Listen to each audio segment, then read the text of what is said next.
सूचना प्रौद्योगिकी मंत्री रविशंकर प्रसाद ने कहा है कि ट्विटर 26 मई से लागू हुए नए आईटी नियमों का पालन करने में असफल रहा है। उन्होंने कहा कि ट्विटर को इसके अनुपालन के लिए कई अवसर दिए गए थे, लेकिन उसने जानबूझकर इनका पालन नहीं करने का रास्ता चुना है। रविशंकर प्रसाद ने आश्चर्य व्यक्त किया कि जब विदेश में काम करने वाली भारतीय कंपनियां स्वेच्छा से स्थानीय कानूनों का पालन करती हैं, तो ट्विटर जैसे प्लेटफॉर्म दुर्व्यवहार और दुरुपयोग के पीड़ितों को आवाज देने के लिए बनाए गए भारतीय कानूनों का पालन करने में अनिच्छा क्यों दिखा रहे हैं।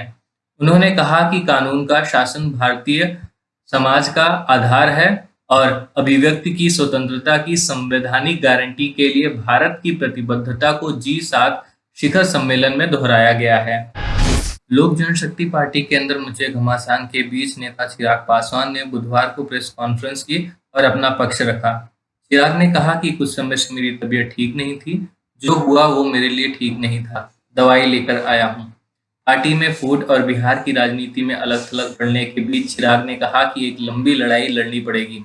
एलजेपी के 6 सांसदों में से 5 सांसदों ने बगावत कर चिराग की जगह पशुपति कुमार पारस को संसदीय दल का नया नेता नियुक्त किया है। चिराग पासवान ने इसके जवाब में पटना में मंगलवार को राष्ट्रीय कार्यकारिणी की बैठक बुलाकर इन सभी असंतुष्ट नेताओं को पार्टी से निकाल दिया।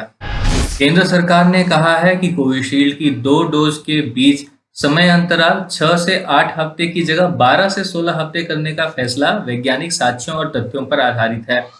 सरकार ने 13 मई को कहा था कि उसने कोविड-19 कार्य समूह की सिफारिशों को स्वीकार करते हुए ऐसा किया है।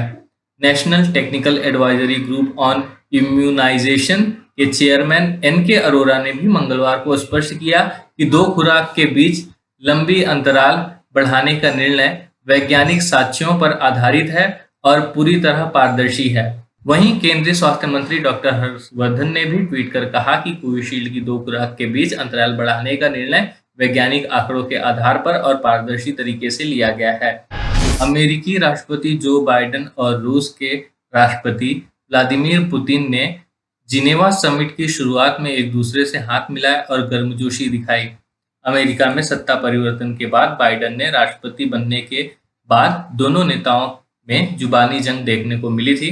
यह कड़वाहट बाइडेन के एक इंटरव्यू में उस बयान के बाद शुरू हुई थी जिसमें उन्होंने रूस के विपक्षी नेता एलेक्सी नवेल्नी को जहर देने के मामले में कहा था कि वो रूसी राष्ट्रपति को हत्यारा मानने से इनकार नहीं करते।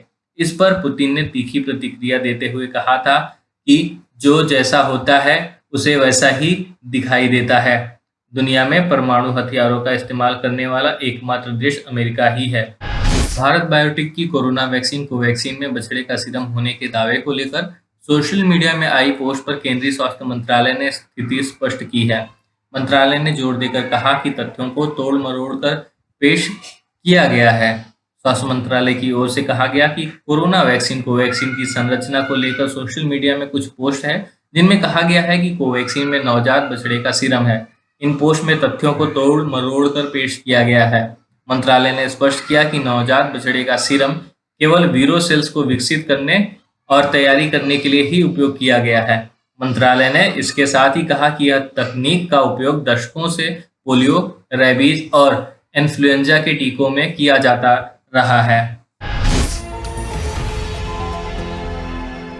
अब खबरें पाइए सबसे पहले हमारे मोबाइल न्यूज एप्लीकेशन पर।